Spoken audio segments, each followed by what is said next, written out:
Acts 7:36. ఇతడు ఐగుప్తులోను ఎర్ర సముద్రములోను 40 ఏండ్లు అరణ్యములోను మహత్కార్యములను సూచక క్రియలను చేసి వారిని తోడుకొని వచ్చాను. రైట్. ట్రైనింగ్. ఇతడు ఐగుప్తులో ఎర్ర సముద్రములోను 40 ఏండ్లు అరణ్యములోను మహత్కార్యములకు సూచక్రియలను చేసి వారిని తోడుకొని వచ్చాను. సో ఒక రకంగా చూస్తే ఈ 40 సంవత్సరాలు పిల్లలకి ట్రైనింగ్ ఇచ్చాడు. ఎవరికి ట్రైనింగ్ ఇచ్చాడు? ఇజ్రాయేలీల యొక్క పిల్లలు. వాళ్ళు పెద్దోళ్ళు అయిపోయారు. వాళ్ళంతా ట్రైనింగ్ పొందుకునే స్తోమత సామర్థ్యం వాళ్ళకి లేదు. అందుకని వాళ్ళ పిల్లలు ఈ 40 సంవత్సరాలు ఈ అద్భుతాలు చూసి ట్రైన్ అయ్యారంట. ఆ తర్వాత వాళ్ళు కానాన్ని ఆక్రమించుకున్నారు. You know training 40. ఒక్కొక్కసారి నువ్వు అనుకోవచ్చు, ఎందుకు నా జీవితం మీద ఆలస్యం అవుతుంది? కుడ్ బి 40 months, 40 నెలలు ఆలస్యం అవ్వచ్చు. So 40 is a period of training, right? కానీ ఈ కాలంలో కూడా మీరు చూస్తే దేవుడు 7ని 12ని 40ని వాడుతున్నాడు. Training 40 is a good training. అందుకే చెప్తున్నాను. ఈ 40 ఎందుకు చెప్తున్నానంటే, నాకు తెలిసి ఈ మెసేజ్ తర్వాత చాలామంది ఈ 40 రోజులు ఉపవాసమో లేక ప్రార్థనో బైబిల్ స్టడీయో లేకపోతే నిలకడ ఏదో ఒక నిర్ణయం తీసుకొని ఆ అనుభవమును జీవితకాల మంచి అనుభవముగా మార్చుకొందురుగాక. I want you to do. కొంతమందికి ప్రార్థన అలవాటు లేదా? రోజు ప్రార్థించే అలవాటు నేర్చుకోండి. ఈ 40 రోజులు చేసుకోండి. ఆ తర్వాత నువ్వు ప్రార్థన లేని మరి జీవితానికి అంతం కలుగజేస్తావు. నీ తరాలు ఆశీర్వదించబడతాయి. ఓకే, ఉపవాసం ఉండలేకపోతున్నావు, ఉండు ఉపవాసం ఒక పూట. Wiping out the dark forces around you. అక్కడ మీరు రాసుకోవచ్చు. రీడ్ జాషువా 5:6. యెహోవా మనకు ఏ దేశమును ఇచ్చేదనని వారి పితరులతో ప్రమాణము చేసెనో, పాలు తేనెలు ప్రవహించు ఆ దేశమును తాను వారికి చూపనని యెహోవా ప్రమాణము చేసి ఉండెను కనుక ఐగుప్తులో నుండి వచ్చిన ఆ యోధులందరూ యెహోవా మాట వినకపోయినందున వారు నశించు వరకు ఇశ్రాయేలీయులు 40 సంవత్సరములు అరణ్యములో సంచరించుచూ వచ్చిరి. ఓకే, అంటే ఏంటి ఇక్కడ? Wiping out unbelief. ఇక్కడ ఏంటి వైపింగ్ అవుట్? అవిశ్వాసాన్ని తీసివేశాడంటే ఇక్కడ 40 సంవత్సరాలు. ఏం తీసివేశాడు ఆయన? అవిశ్వాసాన్ని. వీళ్ళందరూ ఎవరు? వీళ్ళందరూ ఏమయ్యారు? విశ్వాసులా? అవిశ్వాసులైన విశ్వాసులు, కరెక్ట్గా చెప్పాలంటే. అవునా కదా? They got faith but they didn't develop faith. గుర్తుపెట్టుకోండి, విశ్వాసకి ఎప్పుడు రిటైర్మెంట్ వస్తుందో తెలుసా? ఎప్పుడైతే విశ్వాసికి నేర్చుకోడో విశ్వాసికి రిటైర్మెంట్ వచ్చినట్టే. లేకపోతే విశ్వాసికి రిటైర్మెంట్ లేదు. నీకు కళ్ళు కనపట్టలేదా? అయినా చెవులతో విను. కళ్ళు చెవులు కనపట్టలేదా? లోపల ధ్యానించుకో, నెమరు వేసుకో దేవుని వాక్యాన్ని. ఇలా చేస్తూనే ఉండాలి విశ్వాసి. అప్పుడే మనం విశ్వాసంలో నడుచుకోగలం. ఈ భూమి మీద ఆఖరి రోజు వరకు విశ్వాసంతో నడుచుకోవాలి, రైట్? ఓకే, సంఖ్యాకాండం 32:13. నంబర్స్ 32:13. అప్పుడు యెహోవా కోపము ఇశ్రాయేలీయుల మీద రగులుకొనగా యెహోవా దృష్టికి చెడు నడత నడిచిన ఆ తరము వారందరూ నశించు వరకు అరణ్యములో 40 ఏండ్లు ఆయన వారిని తిరుగులాడ చేశాను. రైట్. 14:34. సంఖ్యాకాండం 14:34. మీరు ఆ దేశమును సంచరించి చూచిన 40 దినముల లెక్క ప్రకారము దినమునకు 1 సంవత్సరము చొప్పున 40 సంవత్సరములు మీ దోష శిక్షను భరించి నేను మిమ్మల్ని రోసివేసినట్లు తెలుసుకొందురు. Right. So 40 is again punishment, wiping off. Okay, so 40 could also be judgment కదా?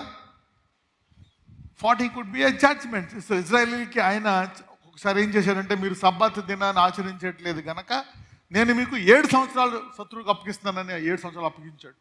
ఒకసారి వాళ్ళు మరీ ఉల్లంఘిస్తే ఏం చేశాడంటే, 7 రోజులు సంవత్సరానికి మీరు రోజుకి 10 సంవత్సరాలు చొప్పున 70 సంవత్సరాలు ఏ దేశంలో పెట్టాడు వాళ్ళని? 70 సంవత్సరాలు ఇజ్రాయేలీని ఏ దేశానికి బానిసగా అప్పగించాడు?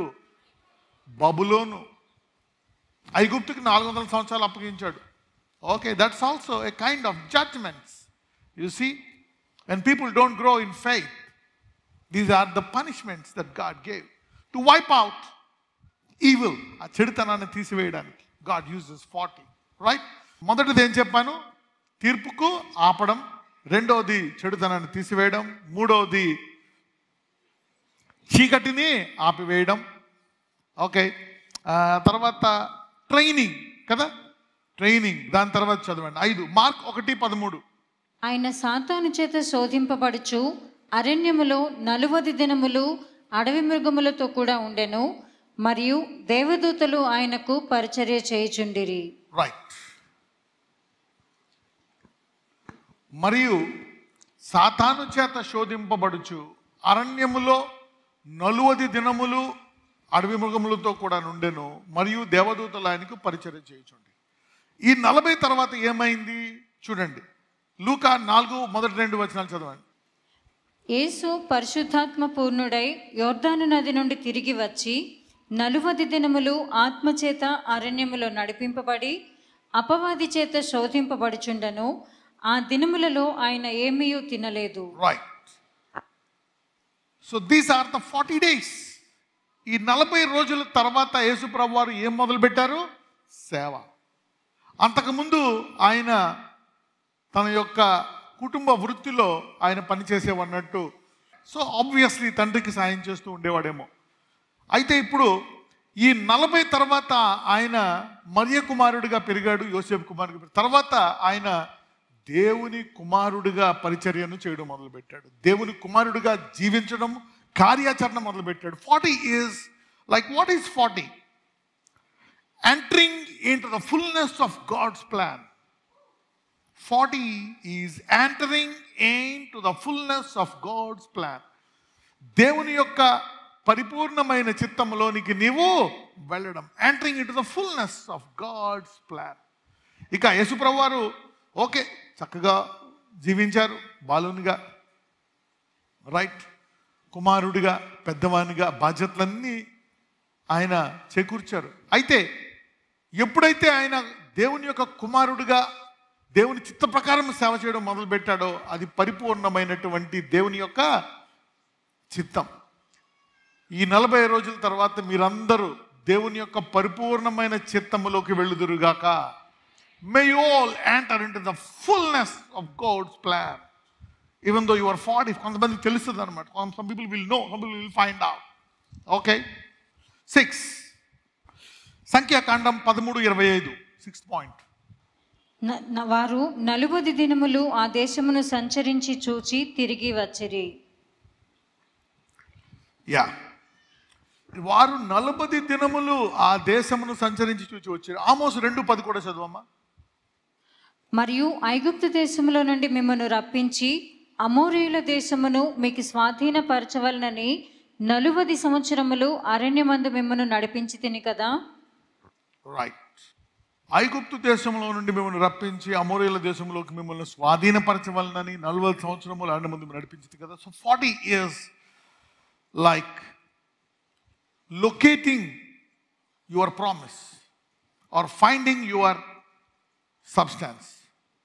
అపోస్తుల కార్యములు 7:23-30. అతనికి 40 ఏండ్లు నిండవచ్చినప్పుడు ఇశ్రాయేలీయులైన తన సహోదరులను చూడవలనన్న బుద్ధి పుట్టెను. So 40 will generate something. God is using 40 to begin something. ఇక్కడికి వచ్చేయండి, సంఖ్యాకాండం 13:25కి వచ్చాయమ్మా. ఆ 40 దినములు ఆ దేశమును సంచరించి చూచి తిరిగి వచ్చిరి. రైట్. అంటే వీళ్ళు ఇంతకాలం విన్నారు. ఎప్పుడో దేవుడు అబ్రహాంకి చెప్పాడు, నీకు కానాన్ని ఇస్తాను. తర్వాత 400 సంవత్సరాలు వీళ్ళకి అసలు వాగ్దానం కూడా తెలియదు.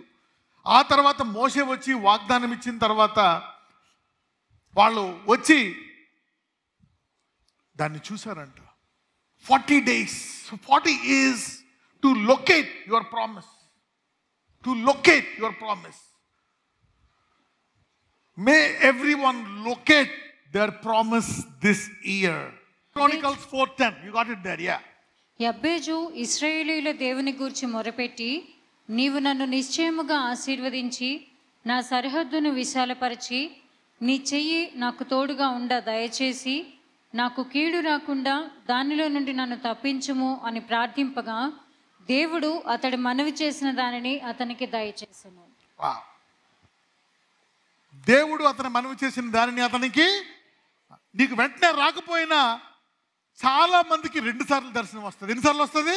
2 సార్లు అండి. ఒకసారి నీకు నీ ఆన్సర్ బదులు నీ భార్యకు వస్తుంది. యువర్ హస్బెండ్ ఒకసారి వస్తే కూడా నో ప్రాబ్లం. కానీ నీకు ఇంకా డౌట్ ఉంటే ఎన్నోసారి వస్తుంది? Second time. ఒకసారి కూడా వచ్చినా చాలు. Yeah, put your hands. I'm going to pray.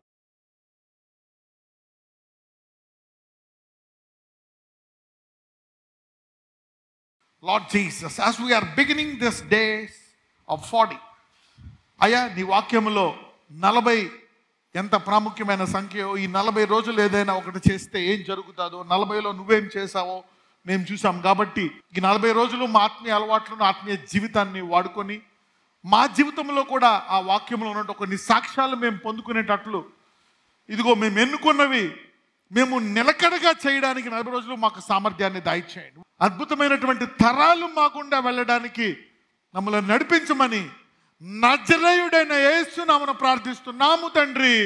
Amen.